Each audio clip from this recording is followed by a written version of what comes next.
দেখাবো রুই মাছের মাথা দিয়ে মুড়িঘণ্ট পার্ট 2। এখানে আমি যে মুগ ডালটা ভিজিয়ে রেখেছিলাম সেটা আমি প্রেসার কুকারের মধ্যে দিয়ে দিলাম পরিমাণ মতো হলুদ, দিয়ে দিলাম পরিমাণ মতো লবণ আর দিয়ে দিলাম সয়াবিন তেল। এখানে আমি কয়েকটা কাঁচামরিচও দিয়ে দিয়েছি, সেটা আসলে ভিডিও করতে মনে নেই। তো এখানে ভালো করে নেড়ে আমি এটা প্রেসার কুকারে 3টা সিট দিয়ে নিয়েছি। দেখুন মুগ ডালটা একদম ভালো মতো সিদ্ধ হয়ে গেছে। এবার এর মধ্যে আমি পরিমাণ মতো পানি দিয়ে দিলাম, যতটুকু ঝোল রাখবো আমি অতটুকু পরিমাণ পানি দিয়ে এটাকে আমি ভালো করে নেড়ে চেড়ে দিলাম। আর এখানে যে মাছের মাথাটাকে আমি ভুনো করে রেখেছিলাম ওর মধ্যে এবার এই মুগ ডালটা আমি পুরোটাই ঢেলে দেব।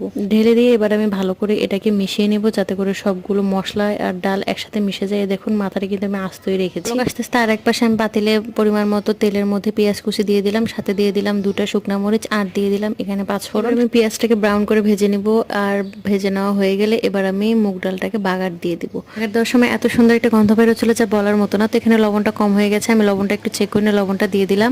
তো এই যে তৈরি হয়ে গেল আমার রুই মাছের মাথা দিয়ে মুড়িঘণ্ট। তো কেমন লেগেছে ভিডিওটা? ভালো লাগলে অবশ্যই আমার চ্যানেল